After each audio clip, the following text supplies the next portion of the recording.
As a man, I don't see nothing wrong with taking your girl back after she cheat. I think you should let her cheat at least one time and let her see what else is out there, you know, because as a man, you're supposed to sacrifice and she's the queen, so you bow down to her, you know, because when we do our dirt, when we cheat, we expect the girl to take us back. So return.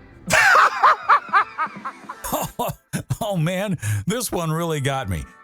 Hey, stay strong out there, young kings. First date, don't do this. Don't you dare. Just don't even try. Number one, don't go to a movie.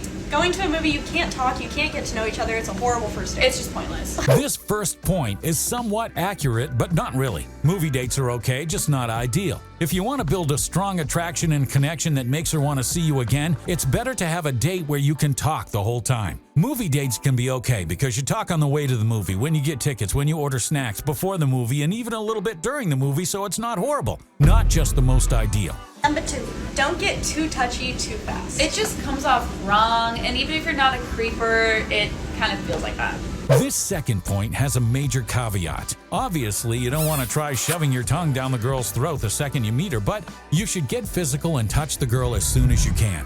When you show up on the date, you hug her when you first meet her. When you're walking across the street or you're walking into the venue, you can gently grab her hand or put your arm around her back and lead her to where you're going. Physical escalation is okay as long as it starts small and escalates gradually. I mean, don't roll up in a panel van with blacked out windows and go, hey, you want to make a movie? You want to go to the movies? I would think that piece of advice would be rather obvious. Number 4, don't rush into talking about the future. You can talk about where you see yourself going in the future. That's part of getting to know each other, but don't talk about a future together. That's like a lot. For a first Lot date. really soon on. Just This fourth point is actually flat out wrong. It's okay to talk about a future together as long as you do it in a flirty and playfully joking way. Not in a serious, simpy way that implies you're already sold on her and ready to settle down 10 minutes after meeting her. The correct way to do it would be to phrase it so it's obvious that you're joking. For example, if the girl asks what you're looking for, you can say something like, I'm not looking for anything serious right now in my dating life, just a wife to settle down with and 4 kids, Honestly, this date's going so well, I've already decided you're my wife. Obvious humorous sarcasm. This allows you to play into the frame that you guys are already dating and makes it easier and more natural for you to escalate on her and use it to make callback jokes throughout the date. Number 5, don't only talk about yourself, but also don't not talk about yourself. Yeah, it's a balance between asking questions and also answering. I strongly disagree here. It's much better to have the girl do most of the talking on the first date. You want to be asking her questions and get her to open up to you on the date. Why? Because if she does the majority of the talking and opens up to you, she'll feel like she's created a deeper connection with you since she's already sharing a lot of info with you, and it'll make her more comfortable and invested in the relationship. Think about it. If I talked at you for 20 minutes straight and you didn't get to say much in return, would you feel like we had a deep personal connection and like I really got to know you? Hell no. People feel connected to another person when they share personal information with them and have an ongoing conversation with them, which requires them to do lots of talking. Not to mention, all of this info gives you the opportunity to get to know her well and evaluate if she's a good long-term fit. What I'm saying is, have a conversation, not a monversation, okay? So bro say, what's the fine line between being a simp and being romantic? So the difference between being a simp and being romantic is gonna come down to if that person wants you and your intent behind what you're doing. Example, if you are doing romantic things or doing things for a woman and she does not reciprocate your energy or like you, and you're only doing that because what she got between her legs, you are simping. But if you're doing the same thing for a woman and she likes you back and reciprocate that energy, you are being romantic. Obviously, you need to have balance. You don't want to overdo with nothing. Even if it is a girl that likes you, don't overdo anything. Everything requires balance. Which leads me to my next point, your intent. Why are you doing these things? You see, a simp do things in hopes of getting the girl to like you. They think that if I do this, this is going to get her to like me more. But when you're being romantic, you're not doing this in hopes of getting the girl to like you. You're doing it to make her feel special. So it's simple. Simps do shit in hopes of getting the girl to like them. And romantic guys do shit to make their girl feel special. Yep, totally agree. My man is speaking facts here. The intent behind your actions is what separates simping from being romantic with your partner. If you're chasing a girl and over-investing in her while she won't reciprocate or give you the time of day, that is simping. But buying your girlfriend flowers, taking her on a trip, taking her on a special date for an anniversary, none of that is simping. If you're both in a relationship and set up where she likes and respects you and you want to make her feel special and reciprocate that energy back to her, sure, go for it. Romance is a two-way street. Simping, one-way street, and you're heading straight towards oncoming traffic. The main difference here is that the simp only simps because he thinks it will make the girl like him more. It's insincere and dishonest, whereas a romantic act presupposes that the girl actually likes you already at least a little bit. Here's a fun tip to do the next time you're on a date with a girl. So you're having coffee, you're having dinner, whatever. When you're finished, say, hey, let's go for a walk. Okay, sure, she says. So you leave the restaurant, the coffee shop, you start walking, offer your arm, just like this. Most people recognize what that signal is, and then she will interlock her arm with you, and you guys are walking arm in arm now. It's kind of maybe lame or cheesy, but it's also kind of cute. And if you're a little bit more shy or inexperienced, you don't quite know how to read signals, and you don't know is it the right time to, hold her hand or hug her or get a little bit more intimate, this is a really easy way to break that barrier and maybe get a little bit closer. And then once you guys are walking arm in arm, it's kind of easy to evolve it like a Pokemon into you guys are holding arm in arm, and then you can actually grab her hand with your hand and see if she reciprocates and interlocks her fingers.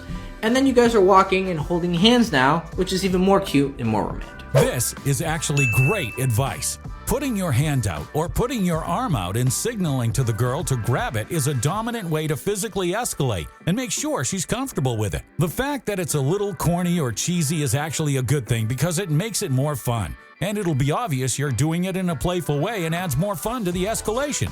However, something to keep in mind is that small physical escalations like holding a girl's hand or putting your arm around her and leading her through a door or other small physical gestures are the best way to physically escalate initially because it gives you a sense of how comfortable and open she is to more escalation, while still being innocent enough that if she's not into it, she can just safely pull away. First, start with hand-holding, then put your arm around her. Then maybe put your hand on her thigh while you're sitting next to each other, then go for the kiss. Then invite her to your place, then go for a more intimate kiss or makeout, then escalate further until you go all the way. It's important that physical escalation is always slow and progresses smoothly.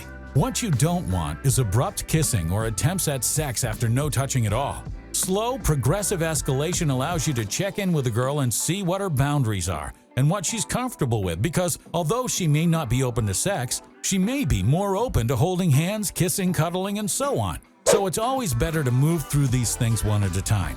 If I reach and grab a girl's hand and she's not ready for that type of escalation, she'll just pull away since a handhold is non-invasive and she can pull away at any time. Whereas if you go for something more aggressive out of nowhere, it may be too much and make the girl feel unsafe or uncomfortable. Weirdest gym interaction.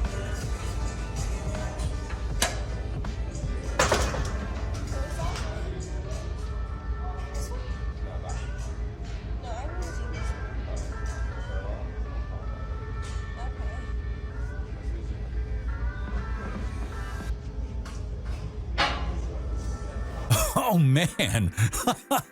Oh, poor Connor. This video is a masterclass on how to not approach girls. He goes up and tries to start a conversation by making a comment based on the context they're in, but the problem is that he asks a very logical question that implies he's starting a convo with her purely for informational exchange. And then he randomly and immediately after, out of nowhere, tries to escalate it into a more romantic context by introducing himself even though it doesn't make sense in his situation. The better way to do this is either 1, just go up directly and introduce yourself and be honest about the fact that you thought she was cute, aka, hey, I thought you were cute, I always see you around here in the gym, so I wanted to come meet you, I'm Connor. Or 2, he could have asked her if she was using the machine. When she said no, instead of freaking out, he could have said something like, cool, just wanted to make sure. Some people get protective over their gym equipment and freak out. You know, I'm trying to avoid negativity today. What are you working out? And then started a conversation from there, introducing himself midway through, and then eventually escalating to a phone number. Hey, it's innocent enough, right? But respect to my boy Connor, a young kid approaching a girl in the real world these days is rare, so hopefully this doesn't discourage him from trying again in the future. If you want to avoid ending up like Connor, or avoid terrible TikTok advice like this that gets you nowhere, and you want to learn how to communicate you're a high-value man to the women around you, and build up so much attraction that you get girls obsessed, then click the link below and book a free one-on-one call with me to learn my system for accomplishing this in just a few weeks. My student Micah did exactly that and got a same-day date and even closed the same day. Or Braden, who said after learning how to communicate his value as a person, he was able to get multiple dates with girls regardless of his height. He said half the girls were even taller than him. Or Simon, who went from 0 dates per week to 5 dates in a row with 5 different girls. This is what it's all about, giving girls attention in the right way where you're able to build a mutual connection, mutual attraction, and mutual respect. Hey, if you want to learn how to start getting tons of dates and female attention, then click the link below and book a free call with me. I'll see you soon, my disciple.